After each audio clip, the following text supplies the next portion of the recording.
All right, you are now live. Okay, good afternoon, everyone. This is the May meeting of the Active Transportation Advisory Committee, ATAC. My name is Hugh Millwood. I am chairing the committee, and Douglas Wetmore is our vice chair.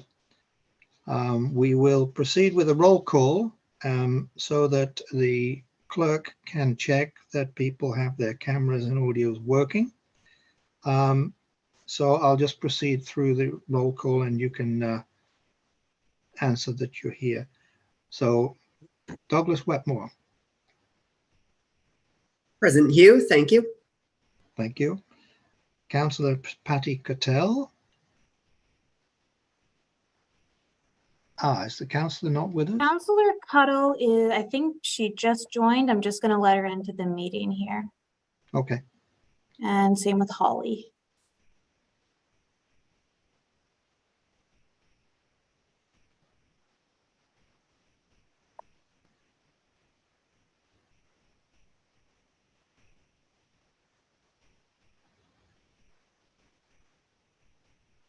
Yay, I'm in finally. Sorry Okay. about that. That's okay. You're here. That's good. Annika Ropel. Was it Annika that's joining late? Yeah, she should be here shortly. Okay, fine. Holly Woodill. You here? I'm here.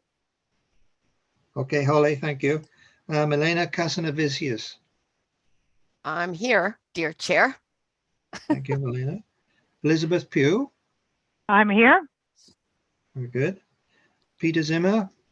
Present. Here again. Paul Young. Yep. Hi, everybody. Hi, Paul.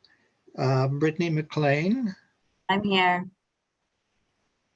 Miles McCormick. Present, Hugh. Okay. And Andrew Taylor. Andrew?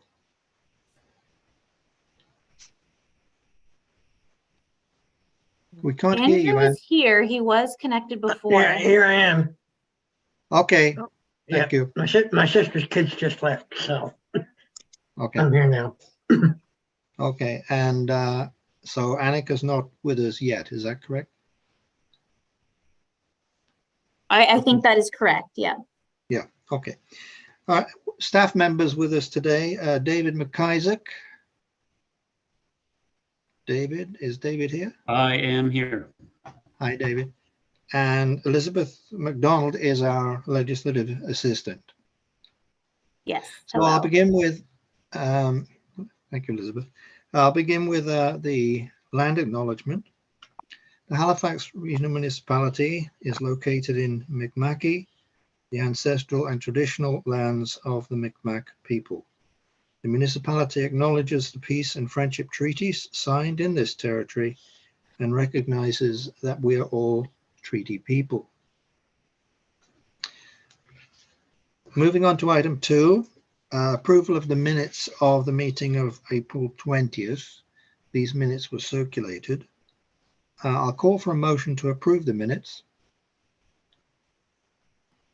I'll move, Milena. Milena, thank you. And I I'll need a second second. that. Sorry? I'll second that. Okay, thank you. That's seconded. Is there any discussion? Are there any concerns with the minutes? Hearing none, I'll call for those in favor. If you're in favor, say aye. Aye. Aye. Hi. Okay, anyone opposed, say nay. No opposition, so that motion passes. Minutes are approved as circulated. Item 3 is approval of the order of business for today and approval of any additions or deletions. So Elizabeth, are there any additions or deletions? There are no additions. There is a deletion. The item that we had for Natalia, that was item 7.3.1, Active School Travel Initiative. That has been deleted from the agenda and it will be actually deferred to a future meeting. Hopefully Yes. next month's meeting. Yes, yeah, unfortunately, the presenter wasn't able to present today, but she says she will be available to present in June.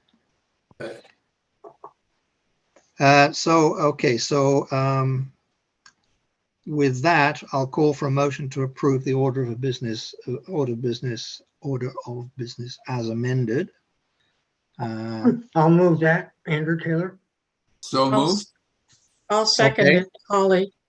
That was, oh, well, that was moved by Andrew and seconded by Peter, I think, was it? I think I'm Polly also seconded. Okay, It doesn't really matter.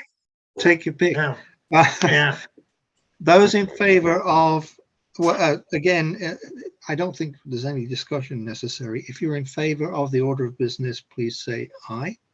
aye. Aye. Anyone opposed, please say nay. No one opposed, so that is approved with that amendment of the item that's been deleted. Item 4 is business arising out of the minutes, and there is none. So item 5 is a call for declaration of conflict of interest. If you feel you have a conflict of interest relating to an agenda item, please declare it now. Okay, no conflict of interest. So item 6, consideration of deferred business.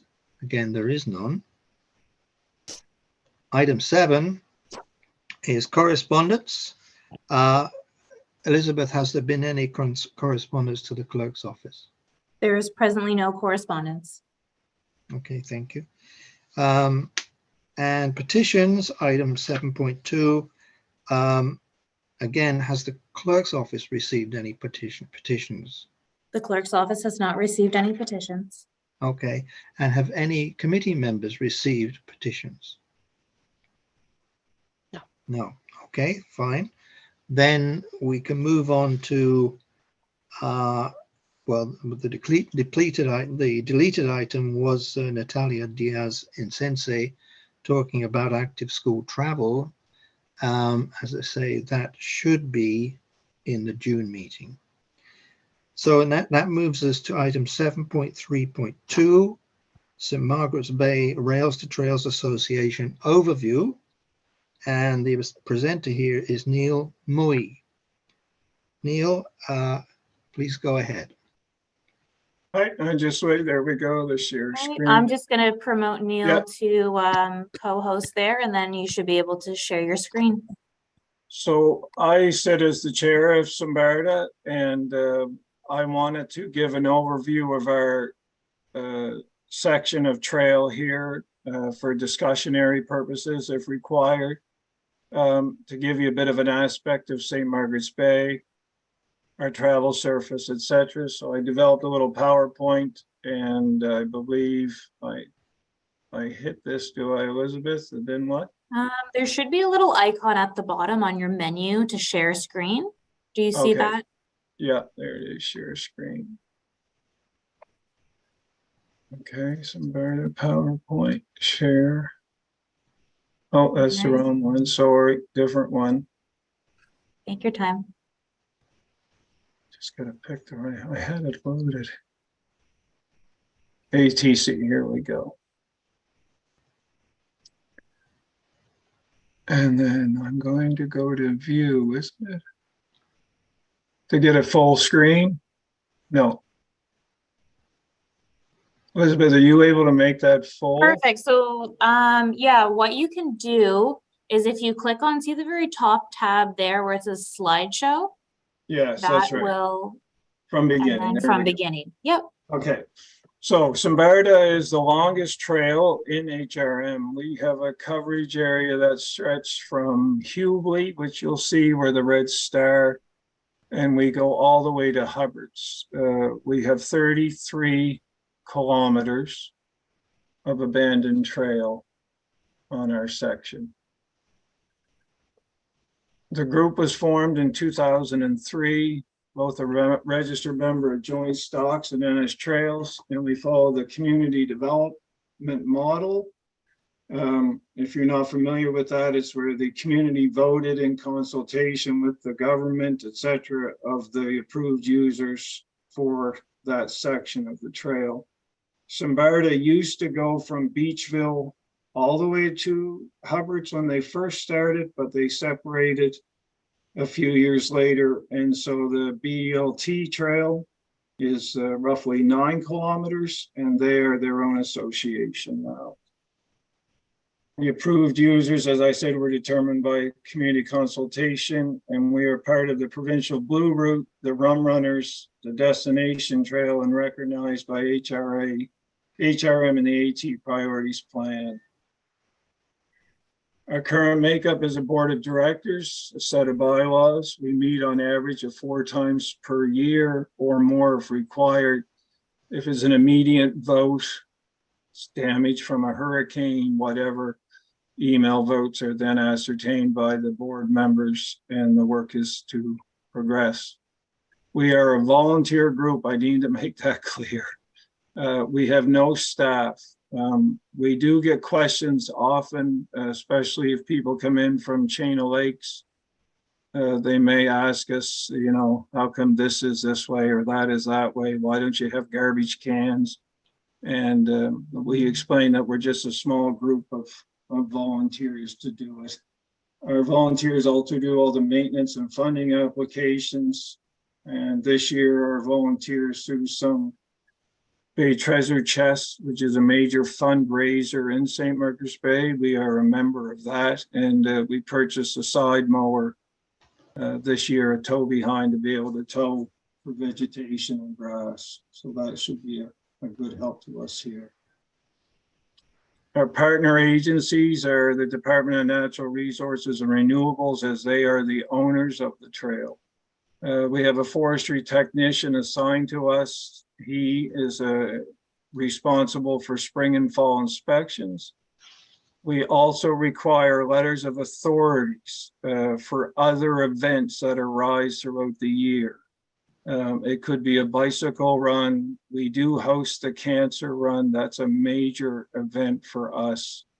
And any other walking groups, ATV rallies, fun runs, etc. We all work with DNR to get a letter of authority for that day. We also communicate with them in regards to our maintenance, our trail upgrades, and easement issues. If you're not familiar with an easement is considered a driveway that would cross over the trail or a public road. And there's always extra work to do with those. And we have about 100 in total in the 33 kilometers.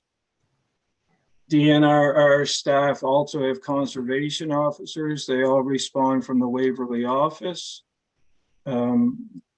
And if it's a 911 call, the RCMP from the Tantallon detachment responds.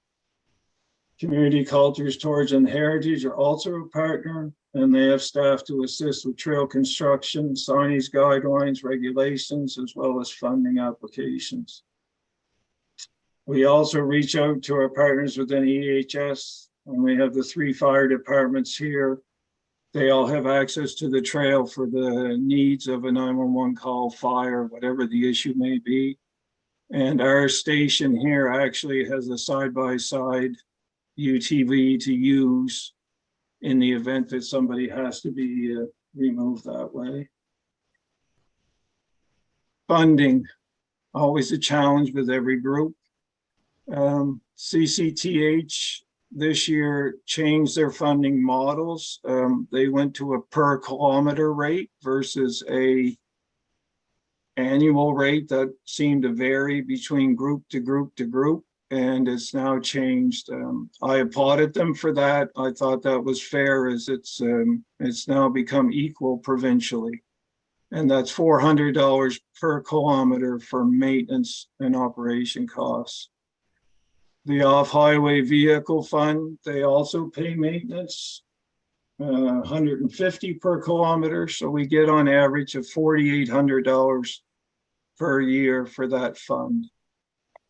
HRM does not pay a per kilometer rate. We've asked, there has been, some discussion over that. Instead, they pay a maintenance rate. This year's award was 13,000. And we also get a little extra for administrative stuff, insurance. We have to pay 900 for insurance, 200 or 300 for director's insurance, etc. Advans is the All-Terrain Vehicle Association of Nova Scotia. They also can provide us a small grant up to 7,500 for extra projects, emergency work that are not already funded through the Off-Highway Vehicle Fund. HRM also offers a recap fund as well as emergency fund. All funds except the CCTH are paid at 50%. So if we get $5,000 from the off-highway vehicle fund, we have to show that we spent 10. With CCTH, if we get 12 for maintenance, we report the 12. But the rest are all 50%. So the city gives us whatever, we have to match the 50. Bay Treasure Chest, as I said, they are a huge partner for us.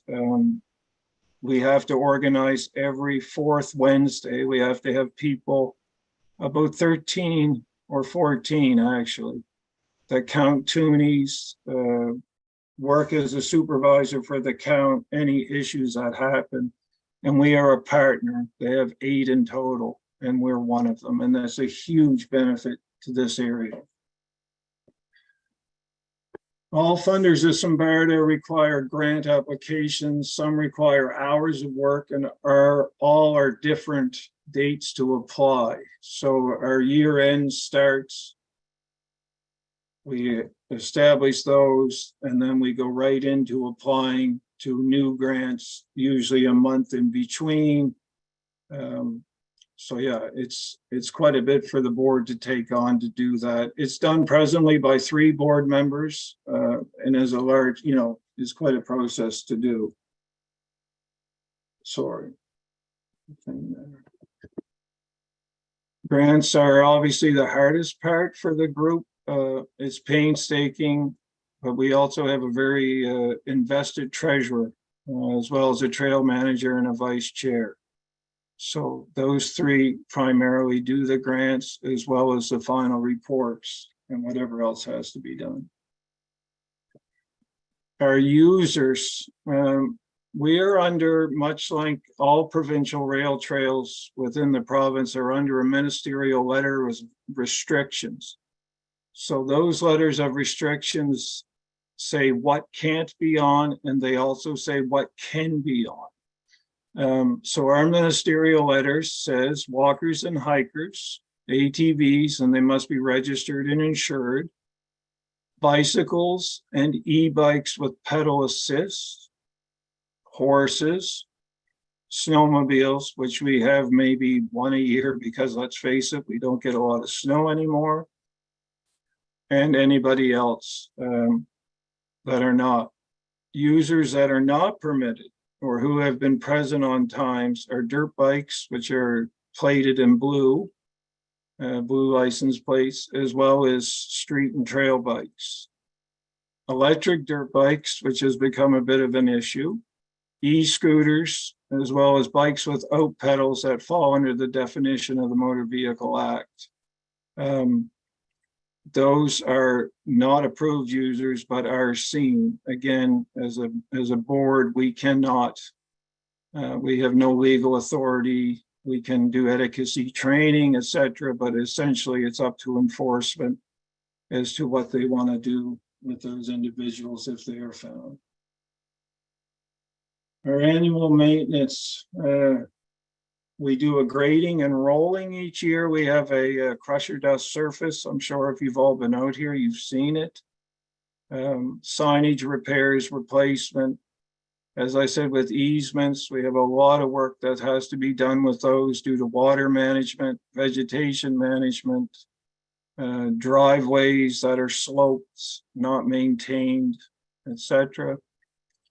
Vegetation management, we are in the last 2 years and going into our 3rd to have the entire section cut back. It hadn't been cut back for many years, and there was some locations where we've actually lost trail surface due to vegetation, so we've have to bring that up to the standards as required by the department.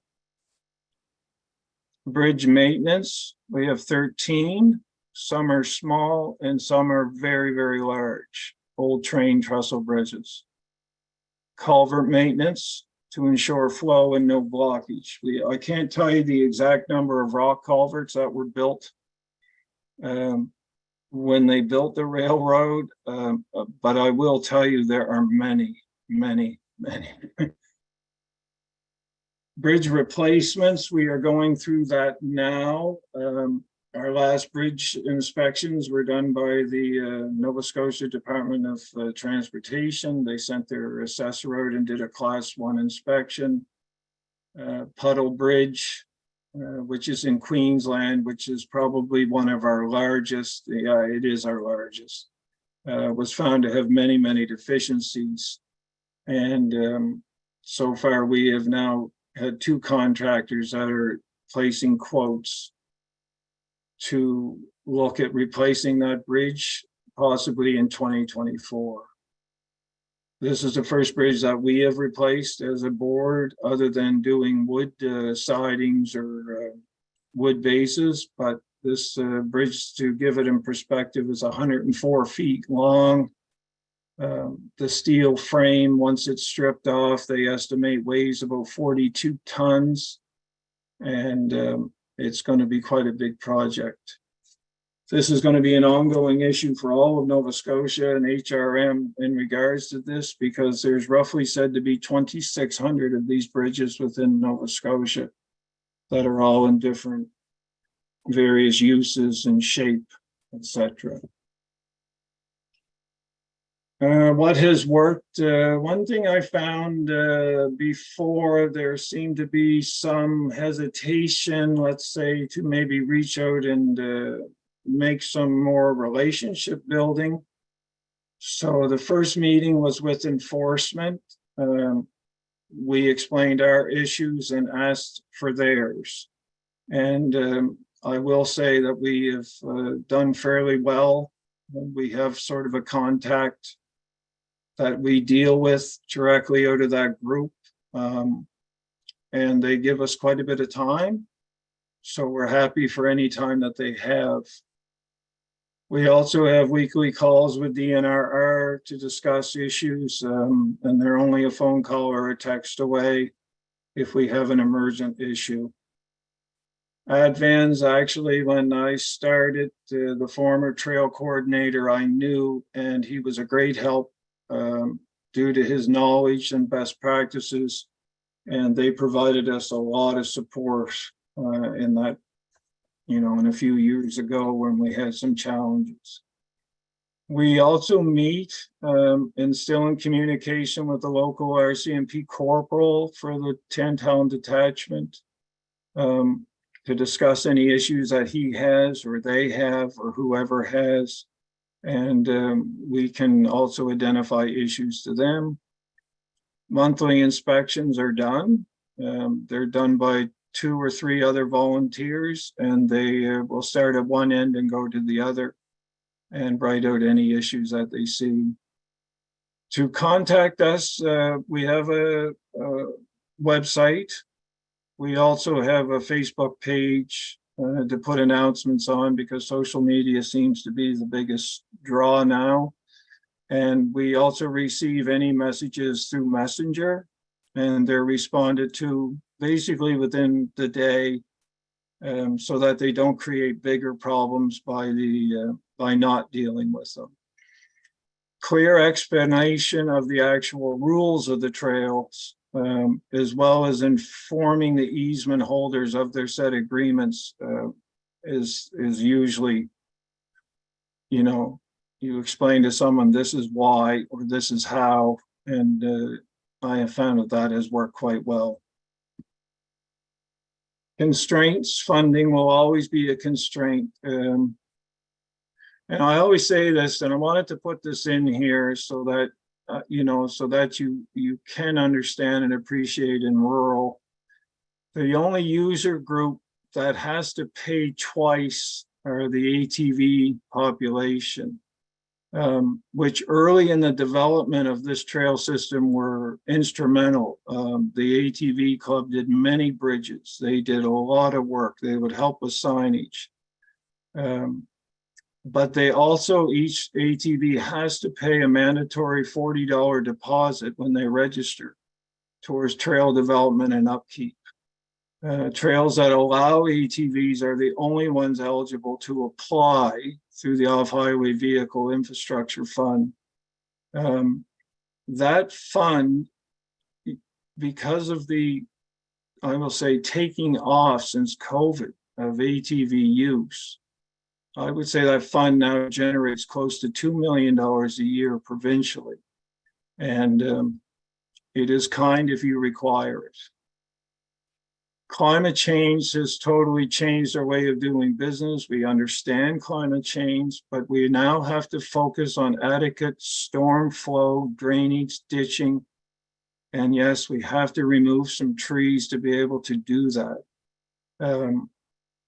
We had a lot of questions about that, but we had a lot of areas that were wet, or we had a lot of areas that there wasn't good flow, or that the ditches were full of gravel from an easement, etc. And so we have really the last 3 years focused a lot on the infrastructure because we want it to be sustainable for, you know, beyond me and beyond the next 30 to 40 years. And I think it will get there. It's just going to take another couple of years.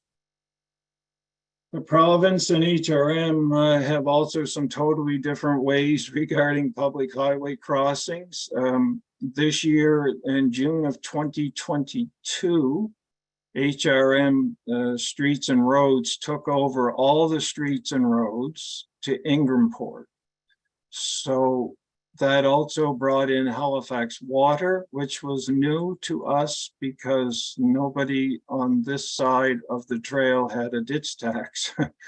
And we also didn't have a lot of stormwater, you know, typically done by the province before, unless it was emergency.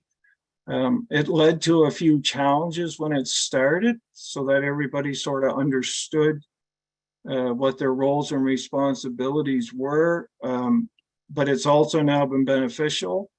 And I think it's just, again, forging a relationship with the group, you know, a company, whoever it is. And so far, so good. It's been good on both sides. The province has been very good, as well as the city.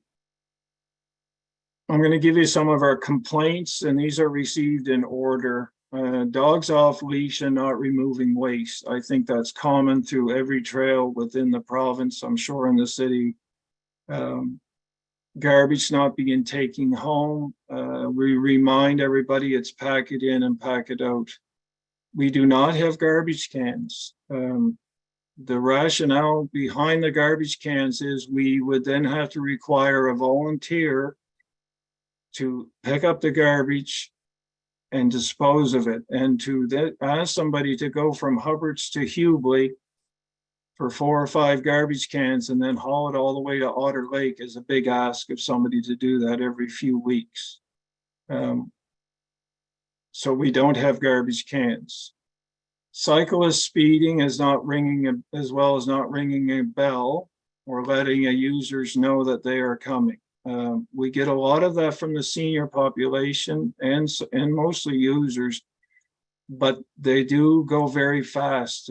I guess there's an app called Strava. I'm not a cyclist, so I don't use that, but that app, I guess, measures time and distance and speed. And a lot of the cyclists use that to do their 30K out and their 30K back.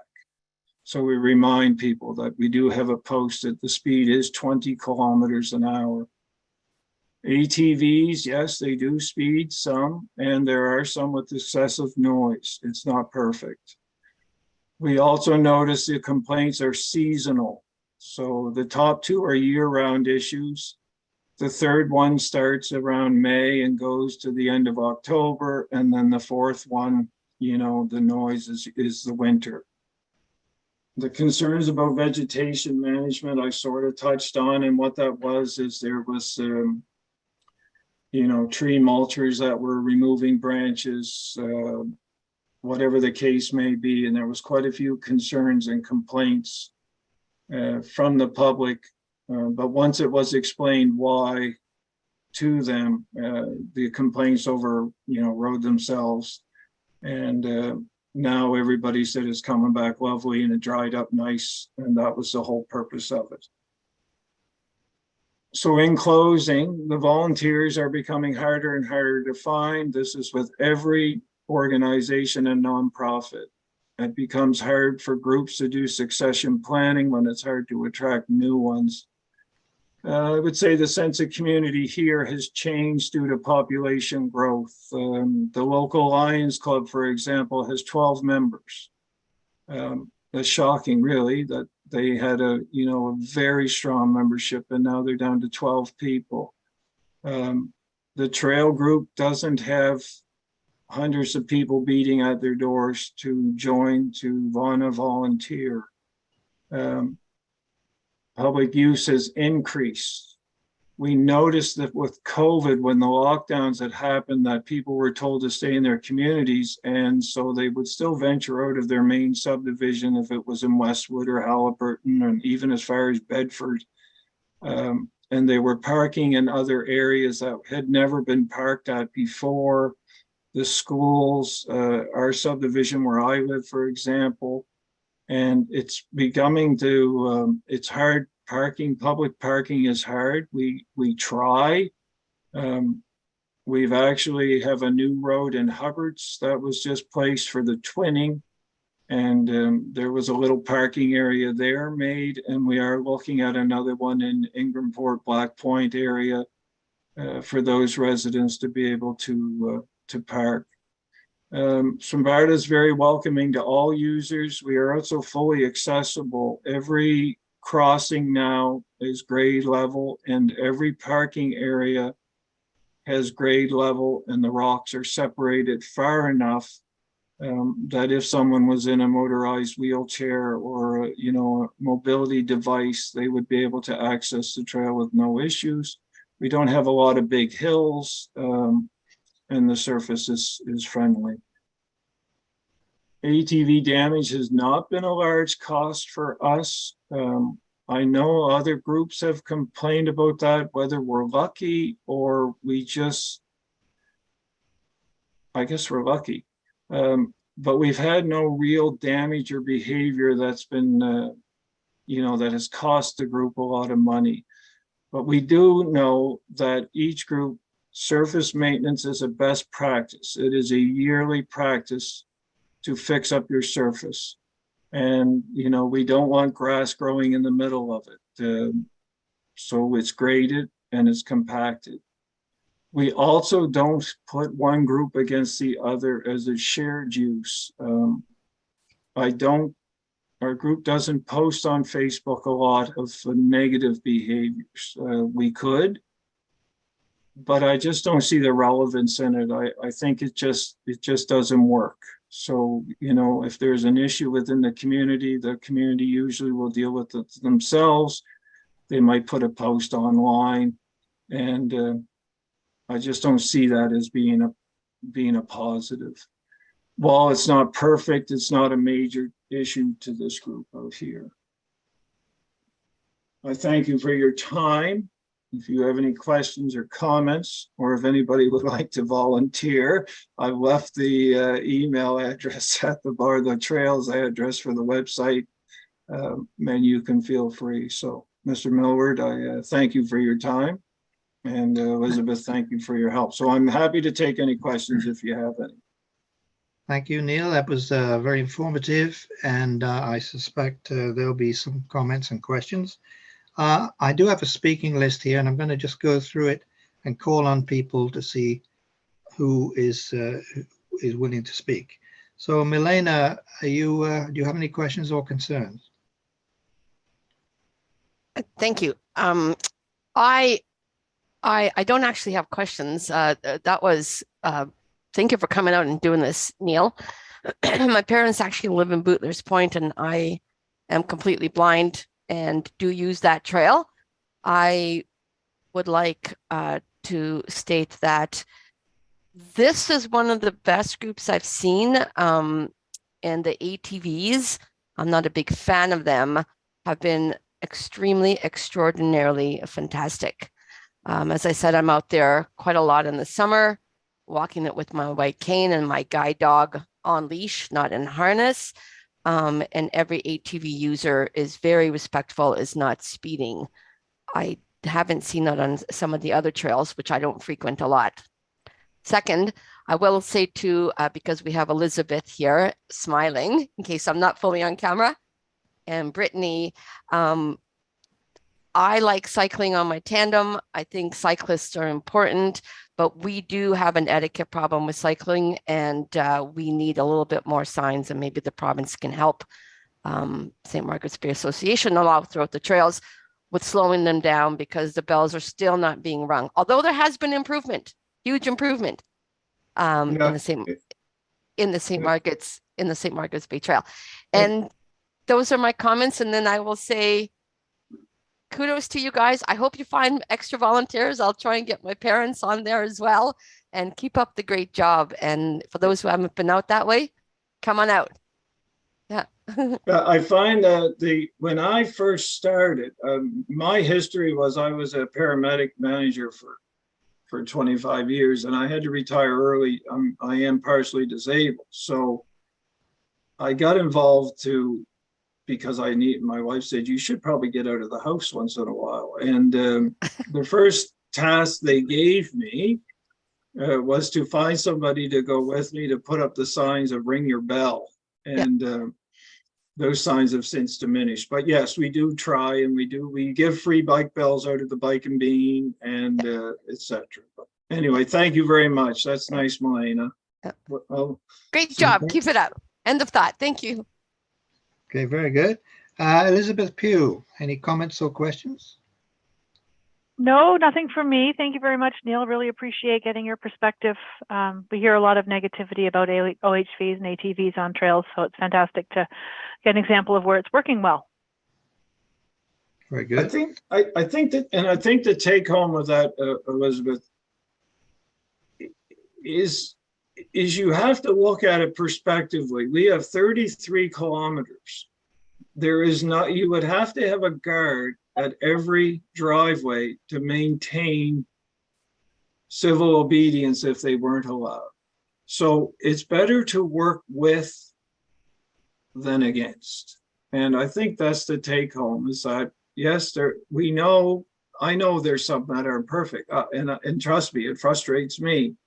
But at the end of the day, that number is still less than, other areas. And I just think we just need to broaden it out and work with them. So anyway, sorry about that.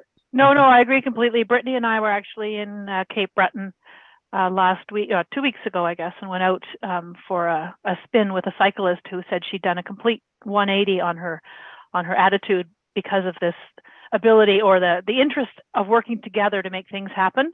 Yeah. And it was really good to hear. So thank you. Okay, thank you, Elizabeth. Peter Zimmer. Thank you very much. I enjoyed it. Good, thoughtful presentation. I'm a little bit restricted myself from cycling out that way. Too many years and too many bad knees, but I hope to get out there after the surgeons have their most upcoming cuts on me. Okay, well, good luck. I'm expecting one too, so maybe we'll be there the same day. It could be. Yeah. It'll take a while, but I'll get there. Maybe it'll be next spring, but I certainly will be out there. I do like your emphasis on saying that my interpretation is we've got to find an ethical way to behave with each other. We can't do it with cops and enforcement. No.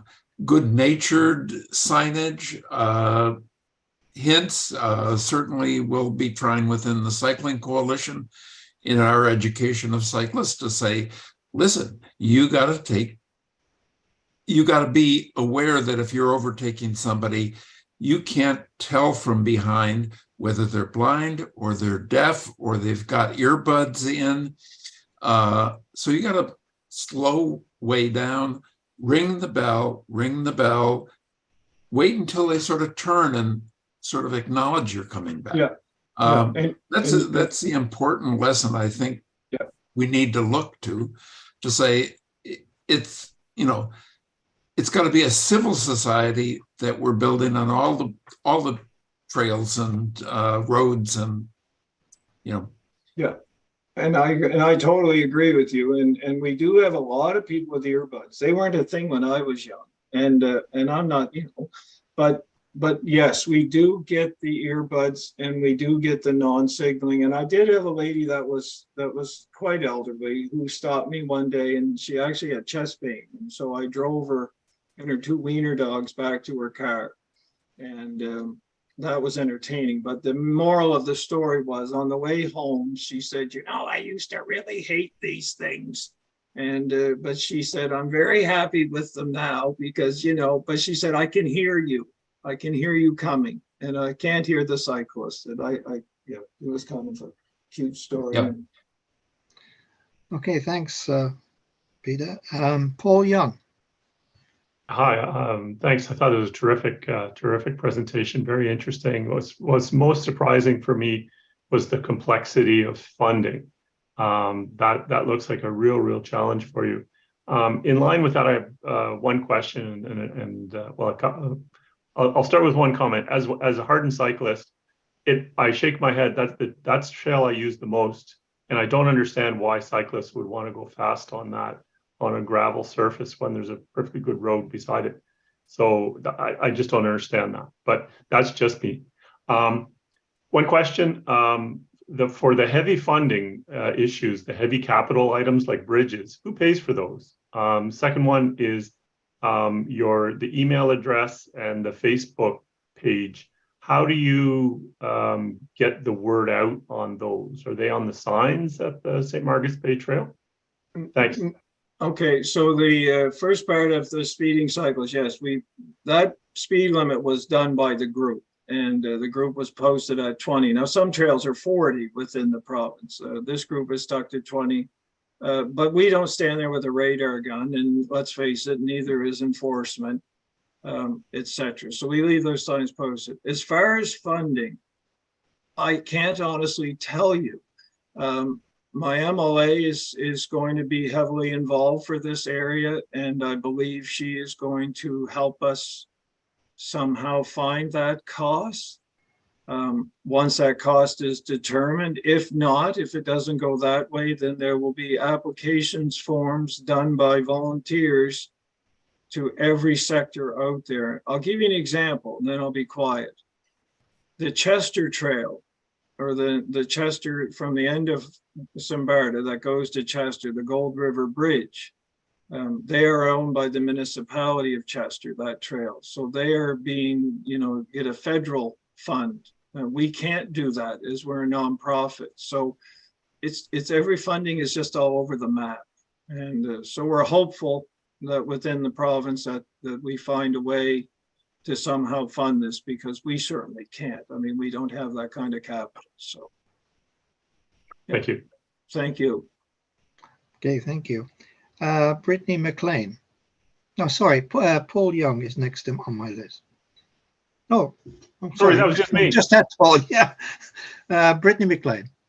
Thank you. Thanks, Neil. That was a fabulous presentation. I really like how you broke down all of the different funding streams, and honestly, kudos to all of the people who give their time to take care of trails, because it's thankless work sometimes. Yeah, and in response to Melinda, I mean, trail etiquette's always something that we're trying to work on over time. There's definitely conflicts. There's definitely like issues that are happening out on trails, especially in multi-use pathways. But it's organizations like Cycling Nova Scotia where we're constantly seeking out opportunities for, educational campaigns. We just recently did one. HRM had given us funding to give out bike bells. And I mean, it's a very get out in the community and start passing out bike bells. It helps a little bit. Every little bit helps. But yeah, so it is a consistent focus that that we're working on, and it's definitely comes by our radar quite often of that the conflict still exists. So hopefully in the future we'll have, you know, more funding partnerships, more educational campaigns that we can keep working on, but it is a focus. The Trail User Strategy Group, I don't know if you guys are familiar with that, but that's being led by the province, and they've come out with a bit of an etiquette slogan, which I think is basically, you know, a sign. But basically, humans are humans. That's how I look at it. We all behave differently and interact differently. And, you know, as long as I give respect to Paul on his bicycle, and he gives respect to you walking your dog, and your dog's not off leash and he's not going to get injured, then you've done the humanly thing there. So I think that's just the focus for us, is be nice. Everyone just try to play together, you know. Yeah, and sometimes people just need reminders, right? So the more we do these kind of educational campaigns, the more reminders, like, oh, you know, keep that in mind. So yeah, thanks. All right, thank you. Okay, thank you. Miles McCormick. Thank you, Neil, for the presentation. I really appreciate what your organization, nonprofit, is doing down there.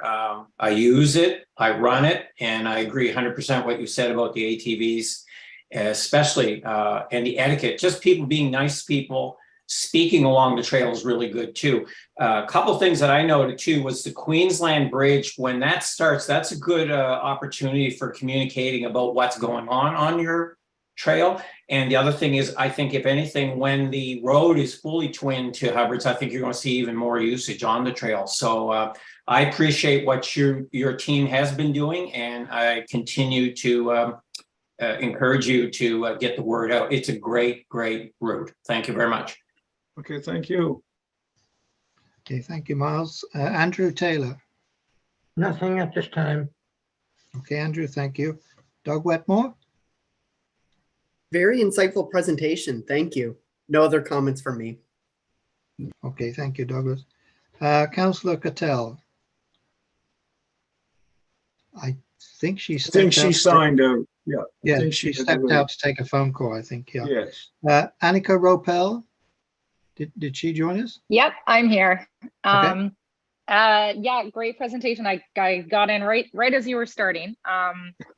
I think the consistency of the messaging that these trails that are maintained by volunteers who have to jump through the unnecessary bureaucratic loops around funding is something that we're certainly bringing loud and clear to the province, that it needs to be simpler and it needs to be more friendly to these volunteers.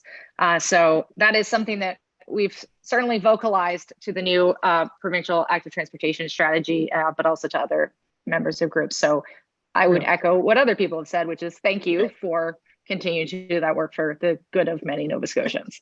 And I will say, just to give some credit to some of the funders, the CCH application was new this year, but it was a 3-year contract, let's say.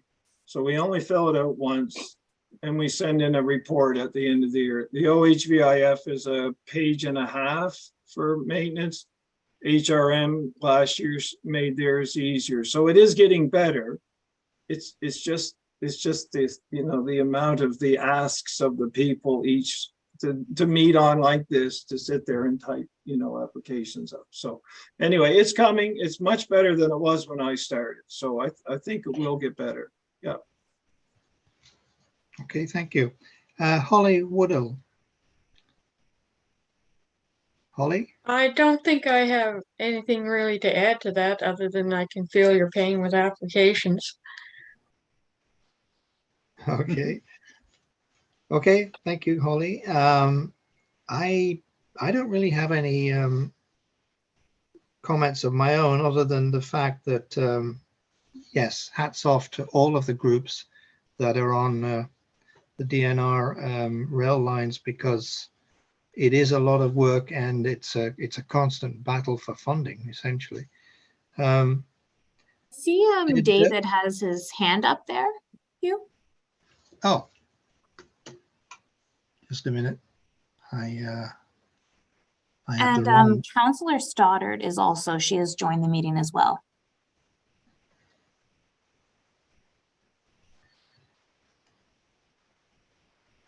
Okay. So, sorry, who had their hand up? David did. David did. Oh, David. Go Hey. ahead. Yeah, nothing too fancy. Thanks, Neil, for coming. I think this is great for the committee to kind of hear firsthand from a volunteer. And I say it all the time, the burden and the responsibility of the volunteers who maintain, operate, have full legal responsibility for these facilities is immense. I'm pretty, I do my own volunteer stuff. I'm pretty sure I would not, I would have a difficult time committing to in the same way. Holly knows this stuff too. So anyway, props to you folks, and thanks for all the work you do. Thanks, Steve. Okay, thank you very much, David. And again, thank you, Neil, and for your presentation, and also please pass on our thanks to your group. That's Okay. great. Well, thank you guys, and thank you, Mr. Millard, and I'm going to leave the meeting. Okay, thank you. Okay, goodbye. Thank you, Neil. Bye, guys. Thanks, Elizabeth. Hi. Okay, moving on then, item 8 is information items brought forward. There are none. Item 9 is the staff update from David McIsaac. So David, the floor is yours. Thanks, you. I just have a few quick items, and then I'm going to attempt to take you folks through the capital budget, or at least sort of highlight some of the projects. So really on the update, I'll just flag that tomorrow morning there is a Bike to Work Week event, coffee, treats, and the Ecology Action Center's one of their tune-up bikes. Annika will correct me. Pop-up mini. Pop-up mini, thanks. I should know that. On the common at the corner of Summer, Trollope, Bell, just around there. So if folks are biking or walking or hanging out around there, drop by. There'll be a few staff people there, and some staff from the Ecology Action Center to at least give you some tips on bike repair and maintenance. The other thing I wanted to mention is that we are in a big kind of installation phase right now for tactical AAA bikeways. You might have seen we put some bollards on the single painted line on Bell Road. I think that went in earlier this week or last week. We're doing a lot of some bump outs and crossing treatments on the North End Peninsula Route, Liverpool in the West End, and Slater Street over in Dartmouth. And the other kind of big one that I'm not sure if it's been out to tender yet, but it will be very soon, is Devonshire, hardening up that painted bike lane with some precast concrete curb for most of it, and doing some intersection changes at Novalee, Devonshire, in Duffus to kind of help make the bike movements through there a little bit safer. So that's happening right now. Now, Elizabeth, I'm going to attempt to do this. I see share screen. I'm going to promote you to co-host. And then you should, at the bottom, there should be an option to share your screen. It's a little arrow pointing upwards. All right. Hold on here. Okay, here it is. So the budget was approved. Here it is. Oh. How's that? Are y'all seeing like our... Can't see anything yet. We see it says David McIsaac has started screen sharing, but I don't see a document yet. It looks like I'm sharing on my end. Do you want to go on plan B, Elizabeth? Yeah, I can share my screen. Okay. No problem.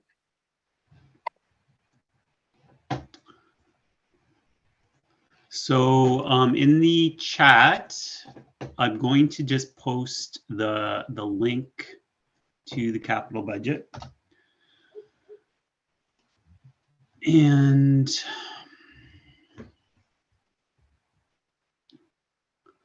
all right, can you scroll up just a little bit there? Okay, perfect. So it's a little fuzzy, sorry about that, but essentially if you, and I can help anybody if you want to go in a little bit deeper to see what is actually being funded for capital builds. But what this shows is sort of a breakdown of all the categories of projects and where they're happening. So you'll see basically projects that we intended to build last year that we're carrying forward this year. So new sidewalks on Kane in North Preston, Joffrey, Flamingo Drive, Main Avenue in Fairview, and on St. Margaret's Bay Road. And we're building a new sort of more accessible trailhead to the Sackville Greenway. And all that's going to cost about $4 million. Then looking to this year, the new sidewalks in 2023-24, there will be some new sidewalk on Otago Drive in Dartmouth, on Ilsley Avenue in Burnside, and on Ronald Smith Avenue in Burnside. Our new big multi-use pathway projects this year are construction of, or starting construction, it's going to be a 2-year project of the East Preston Greenway. That will be our first rural project.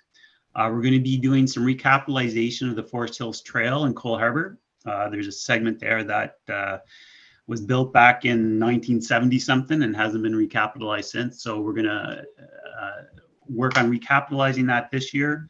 And then the second phase of that project will make a connection between that trail system and the Bissett trail system. So it will make it possible to bike from or walk from Cole Harbour Place up to Lawrencetown Beach, you know, those kinds of connections. And then just the final project there is we built the Sackville Greenway a few years ago, and we've got these natural springs that are kind of flooding the facility in the winter and causing some icing. So we're going to go back and see if we can improve that situation. Then the next batch there, Elizabeth, if you kind of scroll down, is germane to what Neil was just talking about. That breaks down all of the grants that HRM is providing to community trails associations in 23-24. And it also includes the emergency grants, which we used a lot of after Hurricane, I was going to say Dorian, Fiona this year. And also the education and promotion grants. So anyway, just there's a bit of work at the Atlantic View Trail on some reinstatement and some amenities. We've had Holly, I don't know how many years we've been working on the causeway and erosion control, but that is a continuing project. We're, you know, the Blueberry Run has, I used to say that I've been to, my ratio of time spent on a project to actually accomplishing something was the lowest on the Blueberry Run over the years. But that facility is a provincially owned facility. It's operated by the Marine Riders Trails Association.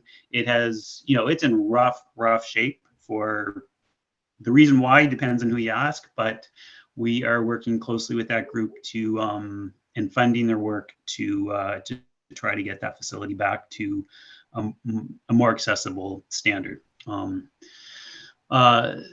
Various projects with the Shore Active Transportation Association in Gatesbrook on the Eastern Shore, a couple of projects in Sackville with the Sackville Rivers Association.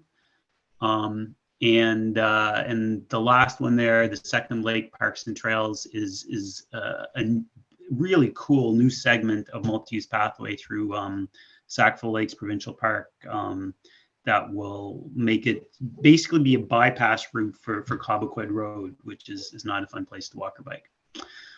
And this scrolling down, AT bridge repairs, we are, just have a program every year of going in and fixing and upgrading bridges around. And then that final category is what we pay for the tactical from, where we hire our consultants from, that kind of thing. So that's the active transportation general budget. Elizabeth, if you scroll up a little bit, I'll tell you that I think it's about $9 million. Yeah. Okay, So if yes, you I see include that, the, yeah. the new money for this year, which was 5.8 million, and added to what we carried over, we're getting close to about a $10 million capital budget. And 1 million of that is coming from the province. That's for the East Preston Greenway.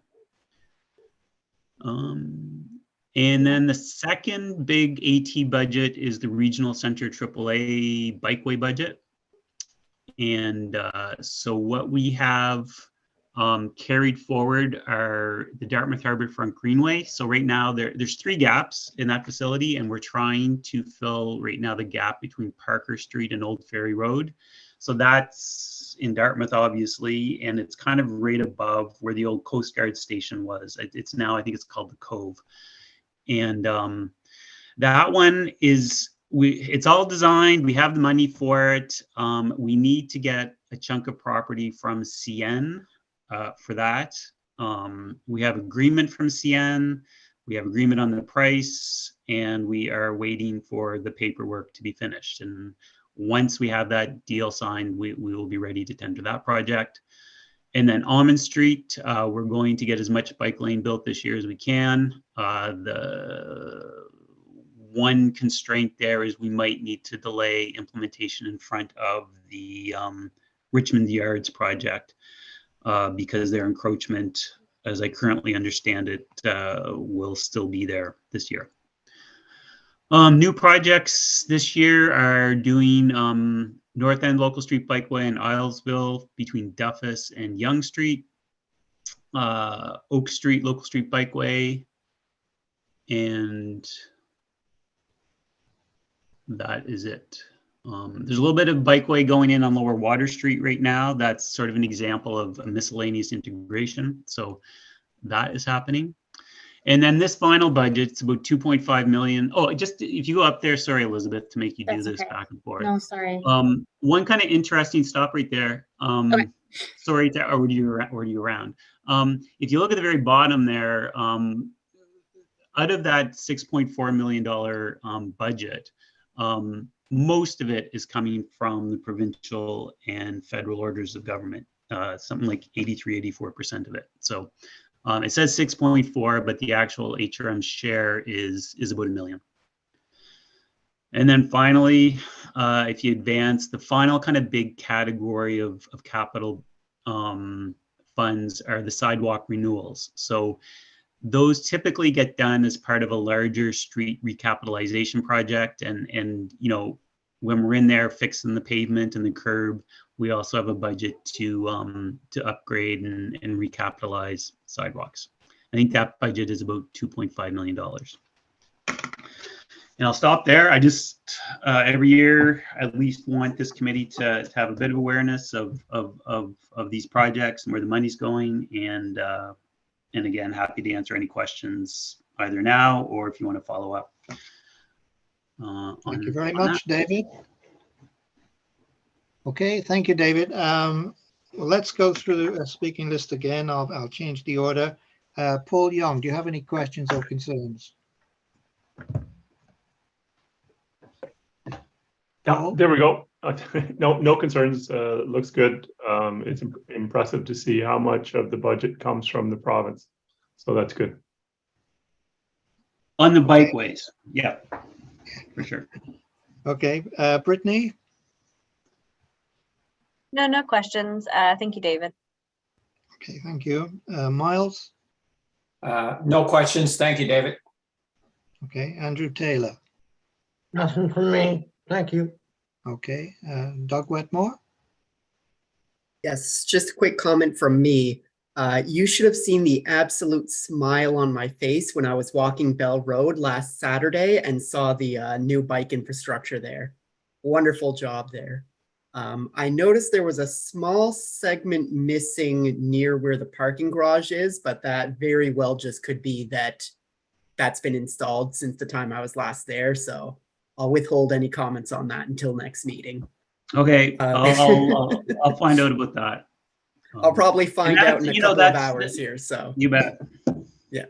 I will say though, there was a QR code signage up there, and I think the QR code link is broken. So someone on the comms team might want to check that out. But otherwise, no other questions from me. Everything's looking great. Okay, thanks. Very good. Councillor Cattell? Is Councillor Cattell with us? Councillor Cuddle is, let me just take a look here. I know she was taking a call. Yeah, okay. We could come back to her. I don't see her in the meeting, no. Okay. Annika Ropel.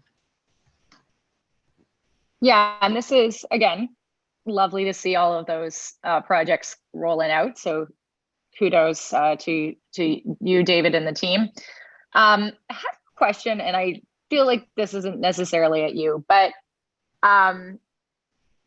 when developers projects go longer than they originally projected, I know that there are arrangements that they obviously make with the city around taking up road space and blocking sidewalks and all of that stuff. Are there any repercussions when they continue to stall major projects that are in the general public good? And I say this with a small vendetta because they also had a funding program for the community that went up, and then no one I know who applied to it ever heard back from them. So it feels sometimes like our dear developer friends are really good at the public facing stuff, but don't actually face any repercussions when they don't meet their end of the deal. Yeah, I mean, boy, it is one of the top 4 or 5 challenges that we have right now with implementing facilities. There's so much being built and so many encroachments. And, you know, some of that is guided by provincial legislation. Some of it's guided by HRM guidelines. The way that it kind of impacts us on the bike facility side is if we have a bike facility in place, there is sort of a requirement to have a detour. Usually there's not very many good options, and the gap happens. I think that's all I can say on that. Yeah. Okay. Holly Woodall. You've got a lot of challenges there. I like all the bike lanes that are popping up everywhere. If only I could bike. But kudos for the work going through in Preston. They waited a long time for that, and it's good to see it coming through. Thank you. But yeah, we're happy to see it continue forward. Okay. Milena. You. Hi, David. I'm smiling. Good job. Please don't Good ask job. me about e-scooters. No, not today. All the reports are coming in fast. Anyway, on the bad, what's happening out here still.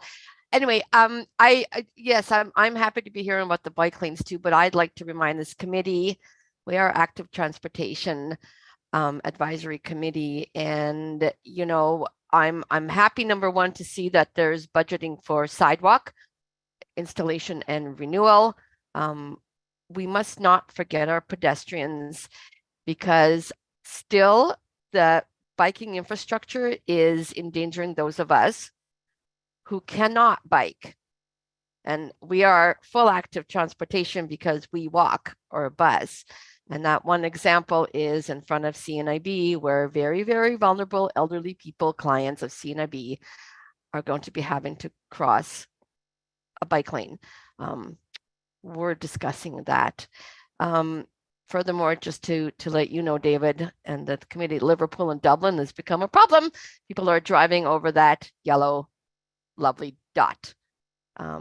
Okay, so just so we don't forget that I love the bike lanes going in, but they cannot come above and beyond pedestrians. Just a reminder. Other than that, excellent job. Keep up the work, and I'm glad I don't have your position. I'll stop. Yeah, so just two comments on that. Yeah, I mean, if you look at those numbers, like by far, and I can't do the math quickly, most of those capital dollars are going towards sidewalks. Most of it is going to sidewalks outside of the regional center. I'd say all of the new sidewalks are being built out there. If you know, I think I just mentioned something like 16 or $17 million, no, $18 million worth of funding there. And out of that, only 1 million of HRM dollars is going to bike lanes. And I'm not necessarily saying that proudly. I'm just basically, for whatever reason, the bike lanes get a lot of attention, but I would say so much of our work goes into designing, planning, prioritizing sidewalk infrastructure. And anyway, I'm just going to keep shouting that as much as I can. Second thing is there will be a bike lane going in front of the CNIB offices on Almond Street. We've been meeting with those folks for 5 years now, trying to come up with the best option for them. I think we're going to get a really, the best option that there is, I think, for detection and managing the conflicts.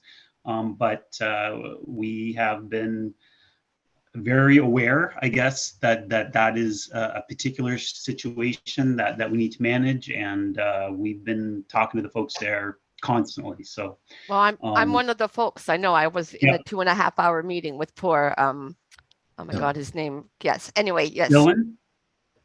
Yes, poor Dylan. Yes. I get it. I guess that's, for me, like I said, I'm very happy to see, and I get it. The numbers are great coming in for the first time in a long time. And David, in this committee, I am for bikes. Drivers have become more than infuriating to all of us, as long as we're not forgetting pedestrians. And I'll repeat again, kudos, good job. Happy to see this happening. Thanks. Okay, thank you, Milena. Elizabeth Pugh. Well, always love to hear your presentations, David, especially with the budget ones, because it just doesn't seem that long ago that you had like $1 million to work with. And so the numbers that you're throwing around now are great to see. Quite excited to see East Preston going in as well. Keep me in the loop on that one. And you bet. Yep, onward. Great, thank you. You bet. Thank you. Peter Zimmer. Hi, David. Thanks much for that. I wish the city would give us a few more metrics in light of what Milena was saying. A count of how many crosswalks and crossing facilities are actually upgraded so the pedestrians are safer, whether or not it's going across a bike lane. A count of how many kilometers of bike lanes are improved, upgraded, and alongside that, the number for how many kilometers of city streets exist. I recently saw a webinar that was giving some stats out of the city of Hoboken, and they had 60% as many kilometers of protected bike lanes as they did streets. I mean, that's sort of a remarkable goal, but that kind of comparison is in the case of Halifax, when you have drivers screaming about bike lanes, you say, okay, the number of kilometers of bike lanes per year is probably on the order of 2% of the number of streets that are fixed up. I'd like those geekish numbers. I know it's not your particular bailiwick, but the progress with numbers of what matters, better crossings, safer streets, is flag that, make that a big reporting thing. Yep, I'm going to send you, hopefully before this meeting ends, I'll have a link to something that happens every year, which is my executive director goes in and presents the business plan to the budget committee. And a lot of those indicators are in that presentation. So I'll let you know, I'll try to get that to this committee during the meeting, or I'll follow up afterward. But I'm also hearing from you that it also needs to be more than just, 3 pages in a PowerPoint presentation that not a lot of people in general public are paying attention to. So I hear you. Okay, very good. Did Councillor Cattell rejoin us? He has not. Okay, so for myself, I don't have any specific questions or comments other than that. I'd like to echo what other people have said, which is things are looking up in terms of overall funding, and a lot of things are getting done, and that's really good. Let's continue. Well, first, does anyone else have anything to chip in with? Otherwise, I'll move onwards. Okay, let's go on to item 9.2.1, which is me. And Elizabeth, why are you on the screen and not me? Speaker view. Okay. Are you not able to see yourself? Yeah, I've got it on speaker view, but I'm just seeing your name. I don't know about other people. Do they see me? Let me mute myself. We can see you, Hugh. Okay. But you can't see me. Is that right? Yeah, well, I have the normal grid seeing everybody view. Yep, likewise here. Okay. Anyway, my item relates to the discussion we had last time regarding the terms of reference for this committee, and several concerns were aired, and I'll just repeat the key point about our mandate.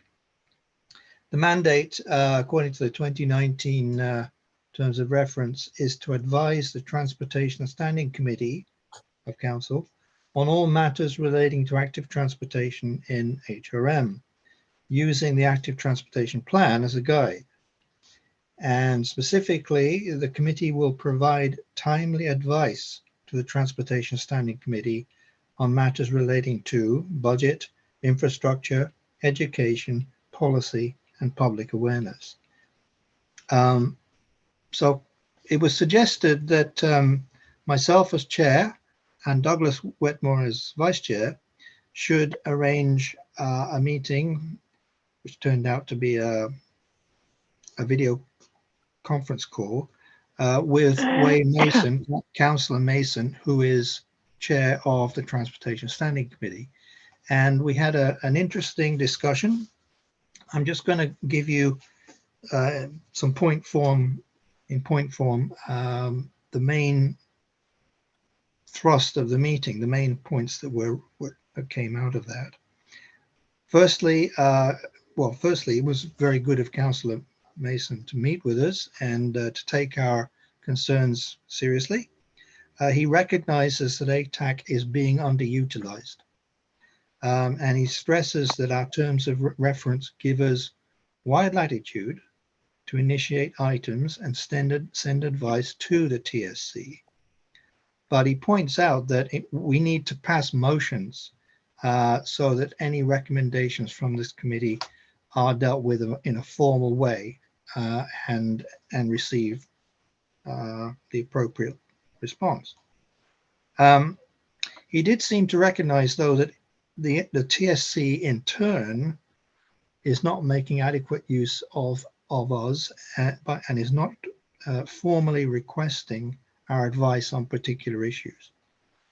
So it's a two-way flow, and I think there needs to be more flow in both directions. He heard from us that we wish to be involved more in preliminary stages of project planning rather than, as we often do, commenting on planning that has already proceeded fairly far along. He also agreed that the active transportation plan itself needs to be reviewed and updated, and he does feel that ATAC should play a role in that. So the TSC should be requesting ATAC's input into that process. And Councillor Mason did say that he would arrange a second meeting with us to perhaps to elaborate on some of these points. So I think that's basically. Douglas, would you like to add anything on that? No, there's not much else to add on my end from that. I think your last point summarizes it up well, is that Councillor Mason will be following up with us for a follow-up meeting. And then realistically, we should have a lot more to say after that. Yeah, hopefully. So at this point, I don't know, I rather than go in detail through the speaking list, if people could put up their hand maybe so that we can see who would like to comment. It looks like Okay, Peter has his hand up. Yes, I see Peter Zimmer. Okay, Peter, go ahead. Okay, just wondering in your conversation whether there was any discussion of the issue I've raised before of saying, shouldn't we be talking about all vulnerable road users? I think we're an appropriate forum for that, which might include electric bikes that would move beyond the purely human powered and say, okay, micromobility is becoming a fairly well-defined term, and it covers a broad spectrum of people who are using our highways, our sidewalks, our bikeways, even if it's only to cross the street. And I think, you know, saying, oh, well, electric scooters aren't really part of our mandate. Okay. It's not good. We didn't specifically talk about that because, in fact, the reference was the current terms of reference. Okay. So we were addressing the current terms of reference and to see if we're actually fulfilling our mandate. You're right. One could widen the discussion to say, should these terms of reference be amended? And certainly, you know, we in the past on this committee, we've discussed that. No motion came forward from this committee to request a change in our terms of reference. So that we could certainly have that discussion going forward. But we'd probably need a terms of reference that we could, a motion to suggest a change in the terms of reference that we could then discuss. Okay. Hopefully that answers your question. Any other people have their hands up? I don't see anyone else with a hand up. Oh, Milena, I see you, Milena. Okay. Thank you for having that conversation with Councillor Mason, number one. I'm just, if you could just clarify to me, so the follow-up will be with yourself and Douglas, or can we as a committee have Councillor Mason here, perhaps allot half an hour so, you know, we could all have a turn to speak? Not that I do not trust the two of you to represent us clearly, because I do, but it would be of value to me to hear, forgive my term, from the horse's mouth while they are here. End of thought. And thank you again for doing that, by the way. Okay, yes. Well, certainly, when Councillor Mason gets back to Douglas and myself, we can suggest that to him if he wishes to. But I suspect, you know, there might be an issue in terms of going well, going public with a discussion at this stage. Because it's, as my understanding is, it's really an issue with whether we're adequately fulfilling our mandate from us to TSC and from TSC back to us. Right. But yes, we will definitely see if Councillor Mason would be willing to appear before this group. So I was just- just gonna hop, oh, sorry, I was just gonna hop in there. Initially, when we first brought up reaching out to Councillor Mason, I had sent him an email and he did say he'd be willing to come and speak to the committee and attend a meeting at a future time. So I'll definitely, I can reach out to him again, but as far as I know, that is something that he was willing to do and was interested in. Okay, well, in that case, we will definitely try to arrange that as soon as we're in contact with him.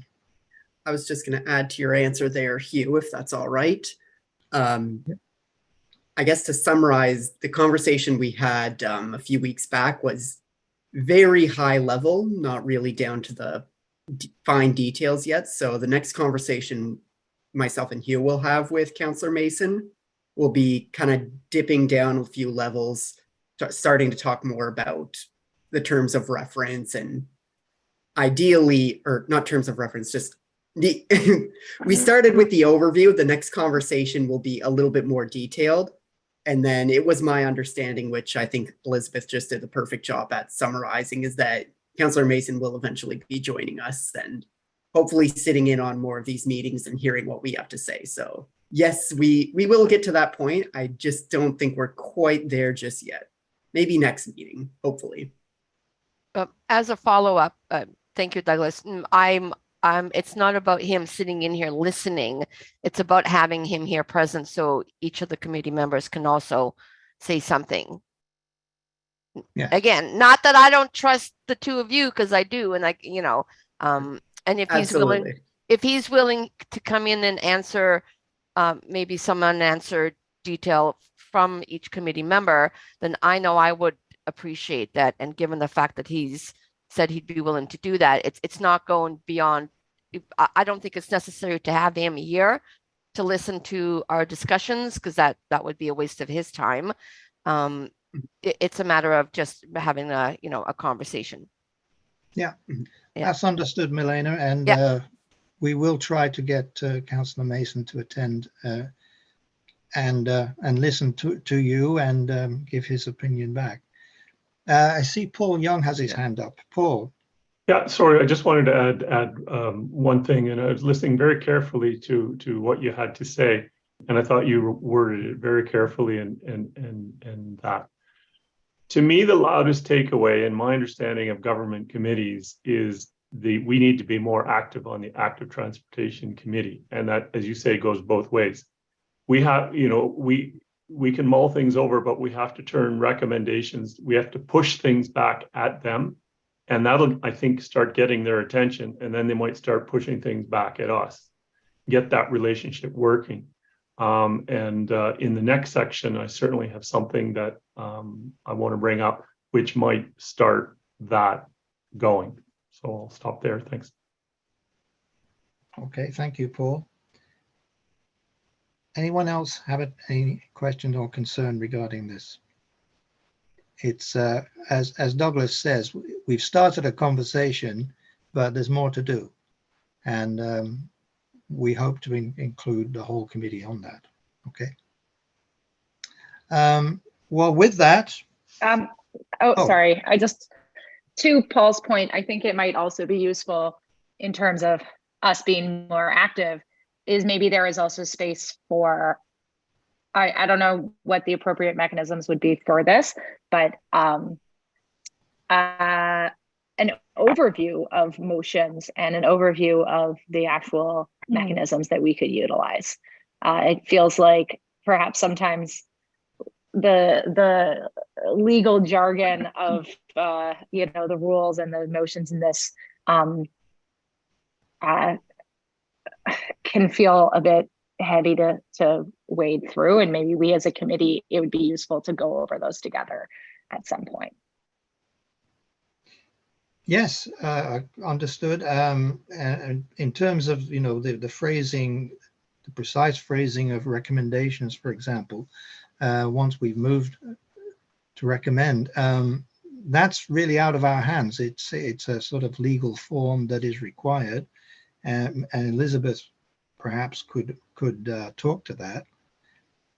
So yes, if people wanted to understand why we've got that specific legalese, I guess Elizabeth would be the one to talk about that. Elizabeth, what do you Hi. think? Yes. Sorry, just remind me what the question was again.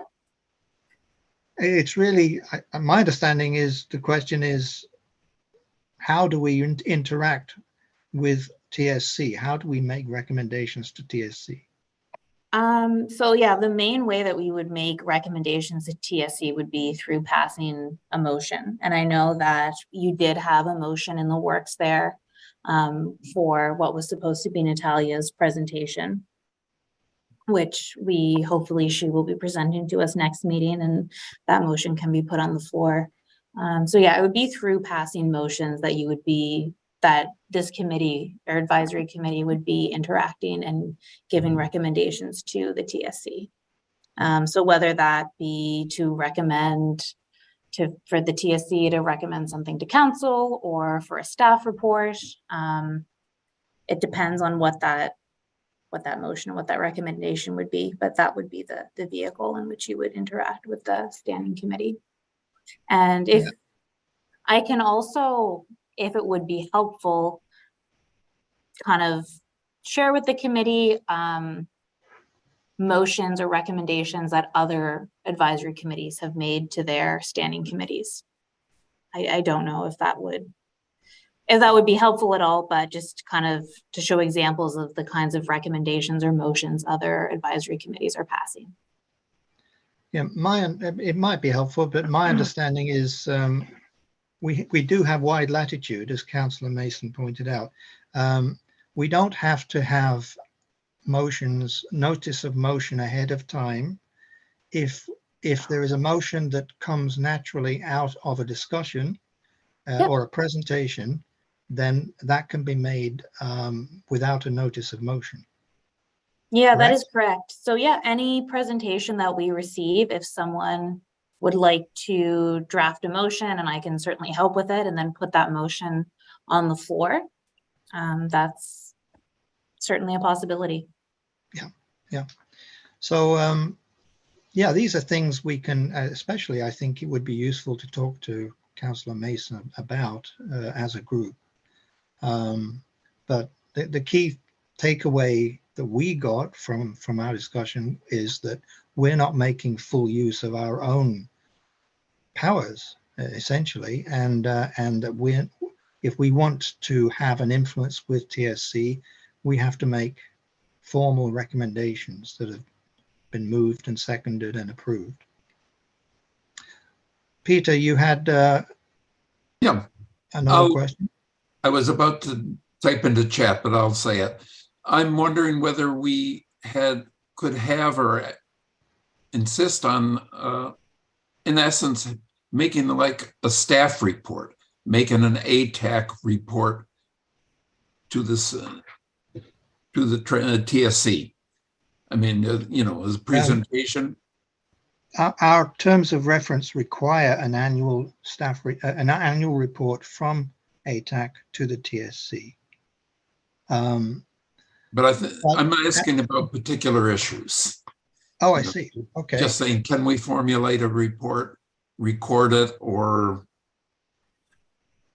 Well, normally reports are staff reports. And, we can recommend that there be a staff report on something, but I don't know whether it's in our power to make reports ourselves. Well, that's what I'm wondering about, is how do we speak as this group that's paying a lot of attention over the years to these issues, that is well informed, is not on the payroll. How can we speak directly to the next level of authority? I don't know the answer. I'm just asking. Yeah. And my understanding is we speak by making formal recommendations. So Hugh, yeah, you are correct. That is the main means of which the advisory committee would interact, and would be by making recommendations or recommending staff report be put together for a specific issue or something you're interested in going before the standing committee. So yeah, it went really from I haven't been in this role for too long, but from my understanding, we would not, the committee itself or committee members would not compile or write any reports. But yeah, you could direct certainly staff members to write staff reports, and we could even actually, if I think David is still on here, just get his input or his perspective. David's here, I see. Yep, I see him. David? What's this question? So, like just more involvement or? Exactly. So it was Paul was just asking, was that Peter or was that Paul? I'm sorry. Peter, it was Peter. Peter. It was Peter was just asking about kind of how to best utilize this advisory committee's mandate. And he was asking about putting together committee members, putting together reports, but I was just saying it's mainly the mandate is to direct to pass motions or recommendations or request a staff report, or I guess recommend the TSC to request a staff report. I agree with that approach. Oh, sorry, Peter. Like, go ahead. Go ahead, David.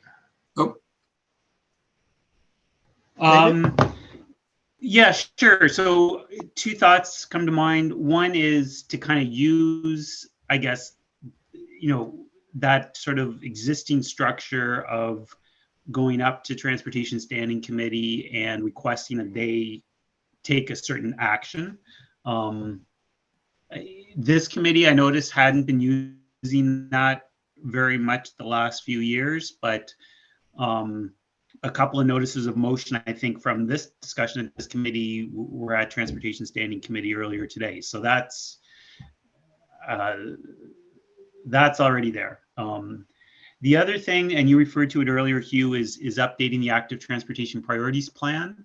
So we've got the IMP basically has an action in it that sort of sets this year as the year when staff is going to kind of take stock and propose a new approach and get resources to update and revise the Active Transportation Priorities Plan. And I know that the last time we did it, there was kind of a special subcommittee of ATAC that came together to kind of advise us through that process. So that, I think would be another potentially tangible way of you folks being more involved or involved differently. Yeah, okay. And by the way, David, the discussion with Way Mason, we did say that we have a good relationship with staff and that staff do bring many items to the committee and we believe also take full notice of the committee's comments. So, we have an influence that way for sure, but it's not a formal influence and it doesn't go through TSC. Anyway, it looks like, unless there are any other questions or concerns right now, we're just about at the end of our time. I don't know if Peter had anything else to add. I may not have done his question justice when I was trying to explain it to Okay, David. Peter, go ahead. Okay. In essence, I, as a citizen, have asked to be on the agenda of the Transportation Standing Committee and made a presentation. Okay. I can go there and say, you need to pay attention to this. Okay. What they do with it then becomes their responsibility. They've had feedback in a public forum from an individual citizen. I'm saying we're a group of citizens. we are spending our time in these monthly meetings and sometimes preparing for them and making presentations to them. Can we not, as an organization, say we want the same privileges as a single damn citizen could have to come up and speak collectively to the committee and say, this is stuff you should know about, you should think about. We've been thinking about it. We're not staff, except we're volunteer staff. You know, but this is our conclusions. You Yes. make of it what you want. Well, just, I guess my response to that is, I don't know whether we could speak with one voice. We are many voices and we have different opinions. So trying to come up with a presentation from this committee on any issue might be difficult. Paul Young, you have your hand up. David, go to David. My comment is for the next section. I thought we were closing up that one. Super, thanks, Paul. I'll just to mention that I'm pretty sure, Elizabeth backed me up here, I think there's a standing item on every TSC agenda that is update from the Active Transportation Advisory Committee. Yes. That Councillor Cuddle is, you know, she's intended to be the link between those two committees. So that that could be another sort of way to channel information and thoughts and suggestions into the TSC. Yeah, I'm just taking a look at that right now. I think you are correct. Yes, yeah, and I mean, previously there were actually 3 councillors on this committee. Then it was changed in 2019 to 1 councillor, but that councillor was basically chosen by TSC. So it, in many ways, representing TSC.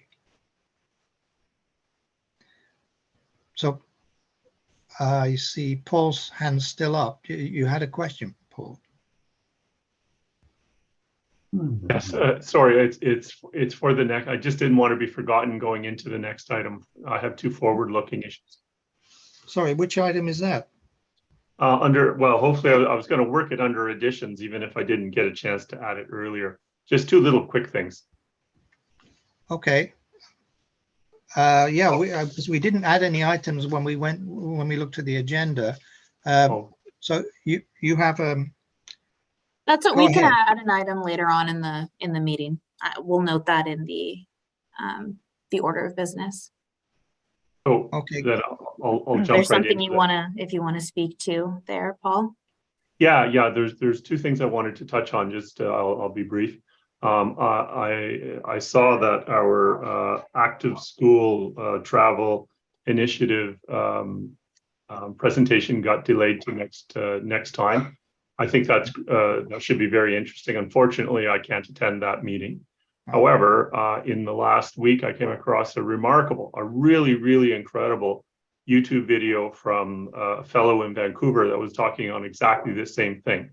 I'll just send it out to the group and you can look at it if you want beforehand as just a little bit of backgrounder. I thought it really, hit the issue on the nose. Again, it's just background information. I'm sure that the presentation will be really good. The second item I wanted to talk to is something that Peter got me onto, and I just can't leave it alone. Okay. Edmonton's 40 kilometer an hour change of standard speed limits within their city. It's not every road, but it's many roads. So I went and I looked it up, and they have a really excellent website for that. It talks about what they've done, how they've done it. They talk about their communication plan, and they did this 2 years ago. So this to me is it's something I'm going to send. If you guys are okay with this, I'll send the link out to the committee to have a look at.